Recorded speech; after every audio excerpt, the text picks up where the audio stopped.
Hi, y'all. It's Rick here with Uncommon Communion. I am glad you are with me on this Wednesday. Let us begin as we always begin by remembering and by experiencing that we are always and everywhere in the holy presence of God and each other.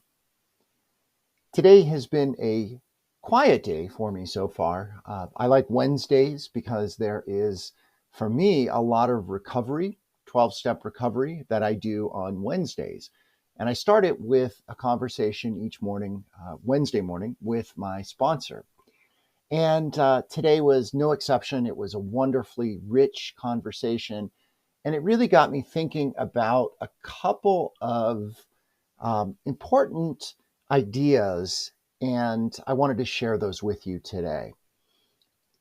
Then, when I went to my reading, I do a number of readings each morning, I found prayers that nicely and quite fortunately correlate with these thoughts that I wanted to share with you. So I'm going to share these thoughts in the context of these two prayers, and then end with a third prayer that I also read this morning, and I think ties the two together. So the first one is about Christ. Now, a little bit of a theological background here, and I'm actually quoting my sponsor because he said this morning. He said, we need to remember that Christ is not Jesus's last name, right? I like to emphasize that fact by talking about Jesus the Christ, or even sometimes Jesus who is the Christ. So what do I mean by this? Well, it is clear from early Christian theology that Christ is believed to be the second person of the Trinity, and that Christ is pre-existent from the very beginning, right? Begotten from the Father, not made. We might remember these lines from the creeds, the early church formulas of belief. And the idea is that it is through Christ all things were made. We say that in the second part of the creed, we say through him. I like to substitute that as a reminder to myself and maybe the people who are around me as I pray that it is through Christ all things were made. So we believe as Christians, if you are a Christian, a follower of the way of Christ, as I understand myself now to be, that is a belief. And we get that actually also in the prologue of John's gospel. In the beginning was the Word, and in the Word was God, and through God, through the Word, all things were made, right? So we get this understanding.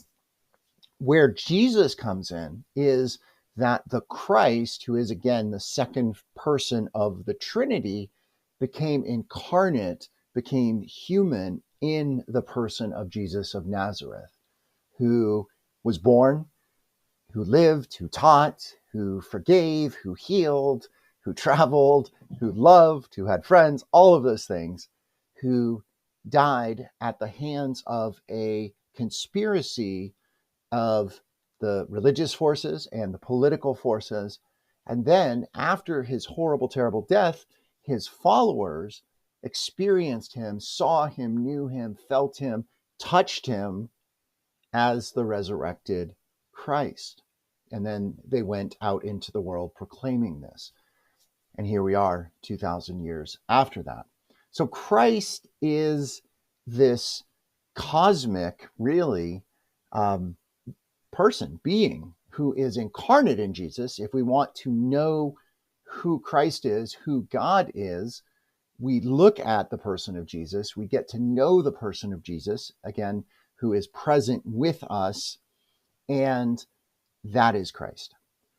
All that is introduction to this prayer that I saw in a Celtic prayer book. I'll put this in the chat today. So if you'd like to find this and use this, you'll know where you can see it. It says, Christ in creatures. So I saw Christ today hungry outside my windows in the winter cold, and I filled my bird feeders that he, Christ, might be filled. I saw Christ today running on swift hooves across the road, and I slowed my car that Christ may be safe. I saw Christ today in the glad face of my dog. That's her face right there. She's sleeping on the bed behind me.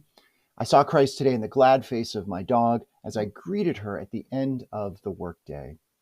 I saw Christ today in the moth that beat against the window until I let it out into the night. Each time I saw Christ, Christ blessed me in the holy name of the Trinity, and the bird outside my window sang again and again, often and often goes Christ on wing and hoof and paw.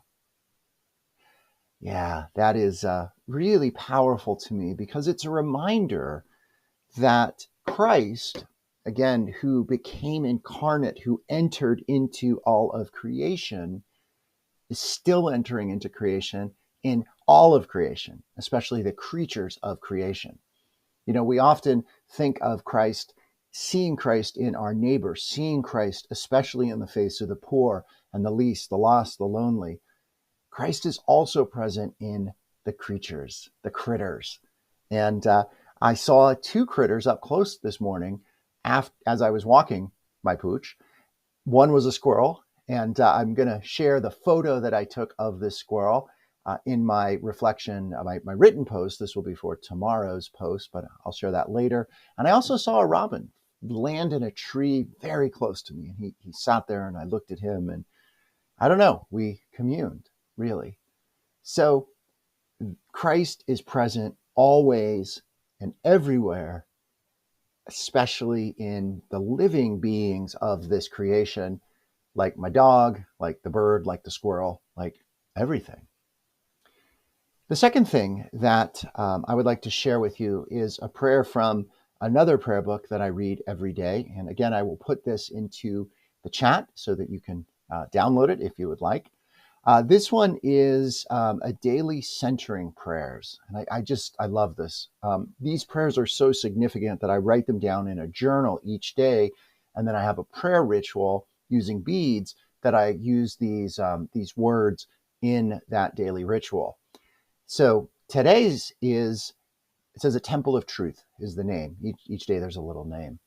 And I'd like to offer this here as a prayer for all of us. Beloved, teach me the truth of your reality in my ordinary experiences. I consent to your point of view and wish to cease being my own fixed point of reference. You are the life I long for, yet resist in my attempts to find life everywhere else. Gently transform me into a temple of truth in union with Jesus Christ by the power of your Holy Spirit.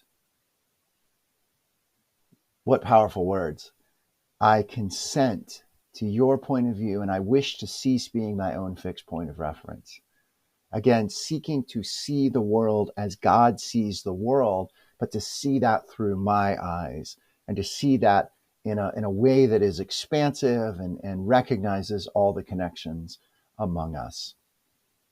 I share these with you in the hopes that your journey through this Lenten season has been a very rich one so far. I know mine has. And one of the beauties and the really remarkable aspects of life is no matter how deep we go, and I think that's really, in my mind, what life is about. It's about a deepening. It's about an expansiveness, a going further, seeing within. No matter how far and how deep we do that, we can always be invited deeper and further, right? Not out of need that we are not far enough. We are exactly where we need to be right here and right now.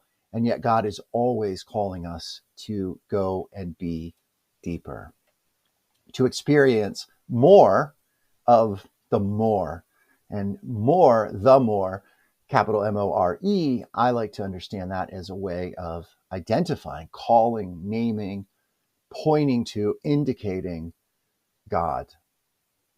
I want to share one more little prayer. This is a very short one, and I want to use this as our ending prayer. This comes from a third book that I will put into the chat.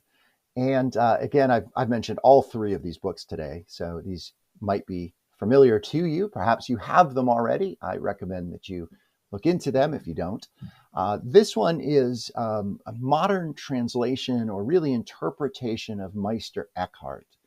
and the poetry that he offers. And if you're familiar with the Sufi poet Rumi, that a lot of folks know his work, Meister Eckhart, in many ways, is a Christian mystic version, if you will, parallel in quite a few different aspects, manners to Rumi.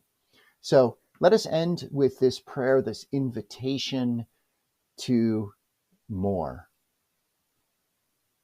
Let us remember that we should realize that no one in this life has learned to let go who could not learn to let go even more. Y'all, I think that's really the heart of life, is trusting in the more. Trusting that as we let go of the control and the self-centeredness and the sinfulness and the fear and the doubt and all of those things that so often bind us, that when we individually let go of those things, everything changes. We see the world differently. And when I do that, and when you do that, we do that, and that has an impact on the whole, on our nation and the planet. And y'all, the world needs that. There's an urgency, of course, to that. So as we conclude, again, thank you for being here. Please share this video with others. Please subscribe if you have not subscribed. And I hope that you have a blessed Wednesday. And just know that I wish you, Christ wishes you, blessings and good. Be well.